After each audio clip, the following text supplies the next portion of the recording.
24 épisodes.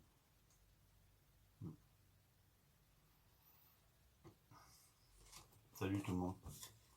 J'étais en train de regarder mon coffret Amicalement Vôtre. Alors en effet, c'est 24 épisodes. On aurait pu croire qu'il y en avait plus, mais ça a été étalé sur une seule saison. Alors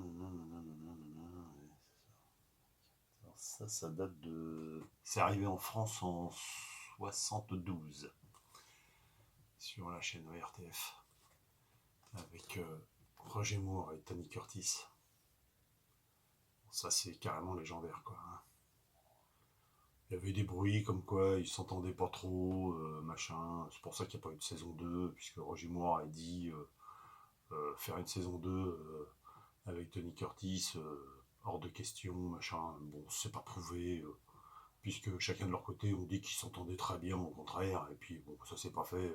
Après, je ne sais pas pourquoi, hein, ils avaient chacun leur carrière aussi. Mais bon, vraiment, c'était une saison, c'était une série vraiment géniale, quoi. C'est sûr que s'il y en avait eu un petit peu plus, ça aurait été encore mieux, quoi. Hein. Je me l'ai surfait il y a déjà quelques années, j'avais vraiment apprécié, et puis du coup je me suis pris parce que je les avais chargés comme ça, mais bon, je voulais vraiment un vrai coffret, un beau coffret, quoi, on va dire, et bon, voilà, j'ai reçu ça, donc. Moi, je voulais vous montrer aussi ce que j'ai eu. Je me suis acheté il y a déjà pas mal de temps. C'était la voiture de Brett Sinclair. Alors, The Persuader, hein, naturellement en anglais. L'Aston Martin. J'ai la marque Corgi, de toute beauté. Hein.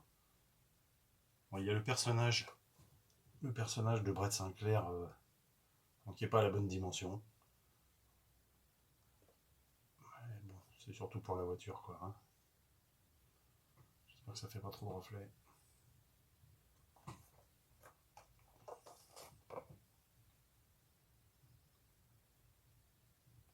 Enfin, franchement, c'est une belle pelle de côté. J'étais passé au tourniquet pour l'acheter. Hein. J'avais eu au moins 50-60 balles, hein, facile. Je vais acheter ça sur le net. Et puis j'ai trouvé en vide-grenier, parce qu'à cette échelle-là, elle n'existe pas. Bon, je l'ai mis dans une boîte pour bien la protéger quand même. J'ai trouvé la Ferrari Dino de Danny Wilde. Donc ça, j'ai trouvé en vide-grenier, je ne l'ai pas payé cher, hein. J'ai dû la payer 5 €, je crois.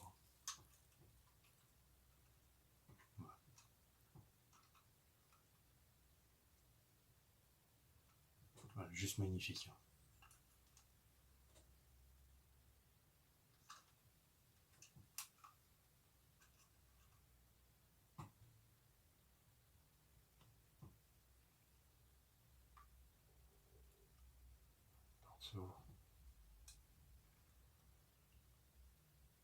Que le coffre s'ouvre, mais j'ai peur de faire une bêtise, je vais pas le faire.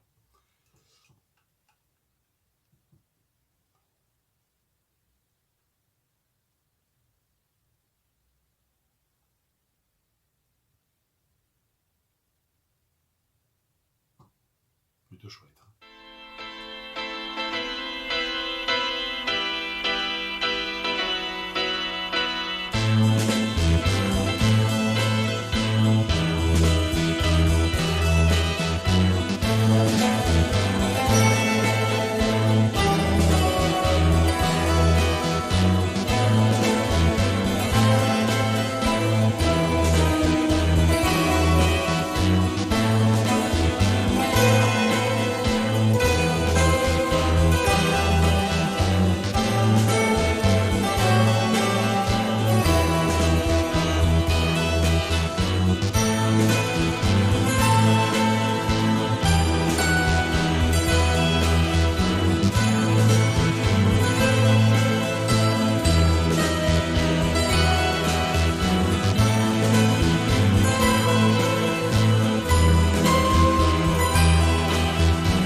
ensuite j'ai trouvé, enfin j'ai pas trouvé parce que ça fait un moment que je l'ai acheté quand même. Je l'avais acheté dans un vidéo club qui fermait, malheureusement. Ça m'a toujours fait mal au cœur, les vidéoclubs qui ferment.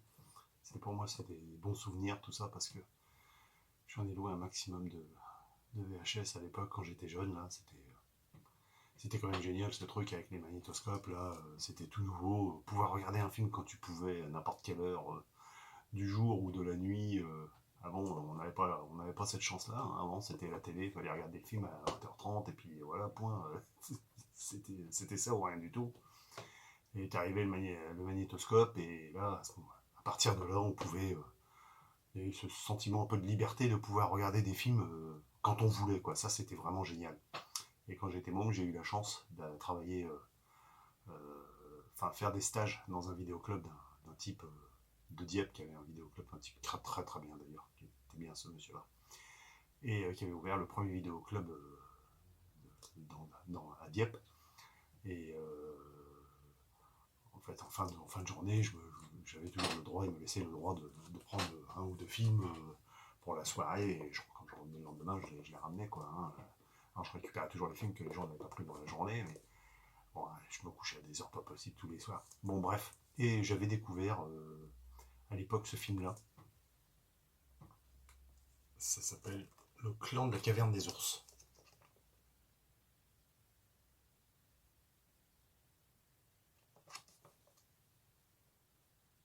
Chez Embassy. Enfin, ça fait longtemps que ça n'existe plus.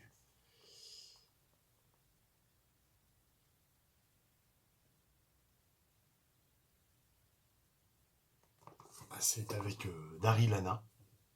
Alors, c'est censé se passer 50 000 ans après le film La Guerre du Feu. Une histoire d'une gamine après un tremblement de terre qui perd ses parents et puis qui est récupérée par un clan qui est un petit peu moins évolué qu'eux, quoi. Et bon, elle va être adoptée par la sœur du chef, du sorcier, je crois. Mais elle va avoir du mal à s'intégrer dans cette tribu, mais bon, c'est bien. C'était pas mal. Moi, j'ai trouvé que c'était plutôt pas mal.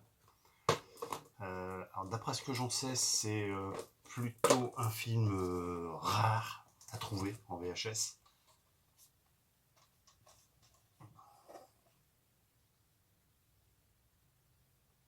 Alors moi, ma femme m'avait fait des étiquettes, me les avait toutes tapées comme ça.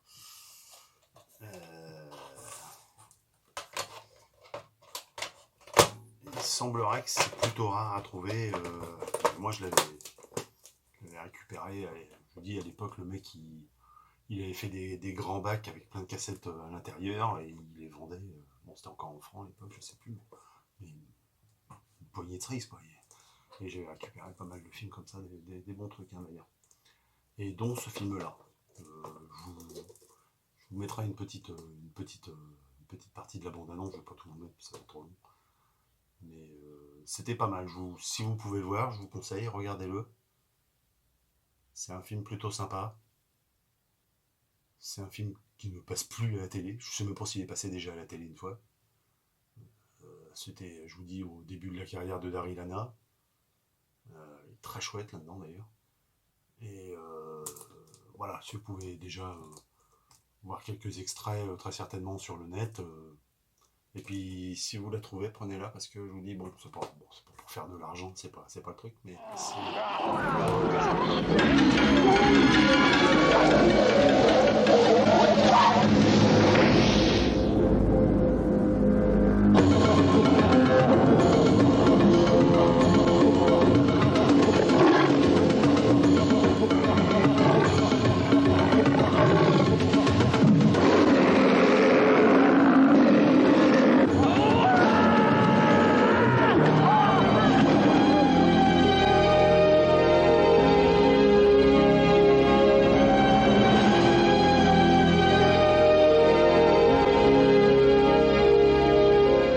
50 000 ans après la guerre du feu, le clan de la caverne des ours. J'ai trouvé ça en grenier il y a très peu. C'est un vinyle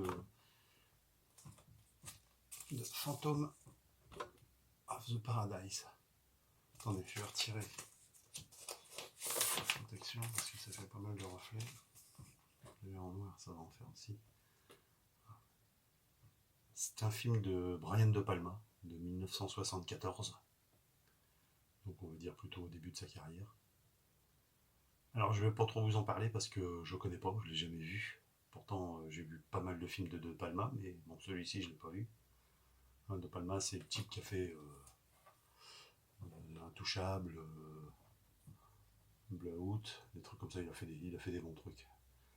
Et bon bon il était pas cher, donc j'avais envie un peu d'écouter la bande son de ce film. Bon c'est un opéra rock en plus ou moins. C'est largement inspiré du Fantôme de l'Opéra. Mais bon voilà, je peux pas trop vous en dire. Alors d'après ce que je sais, d'après ce que j'ai lu quelque part, à l'époque du tournage, il y avait comment il s'appelle, George Lucas qui est très pote avec Brian De Palma, qui était venu sur le tournage et qui avait vu je crois que le film démarre plus ou moins en faisant un déroulé avec tout un discours, machin tout, donc pendant le film ou au début du film, je crois. Hein, à voir, je vous dis, je connais pas.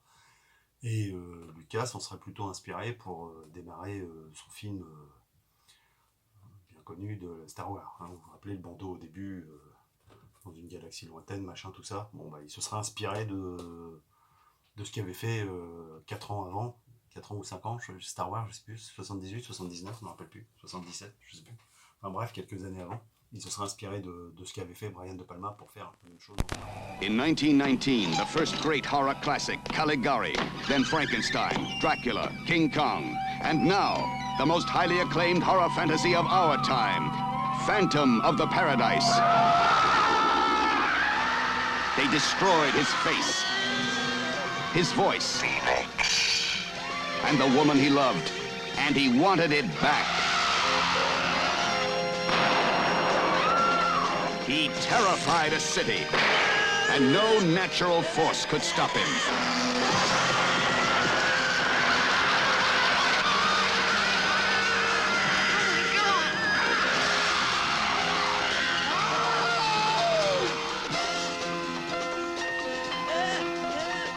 Phantom of the Paradise. He's coming soon from 20th Century Fox. Rated PG.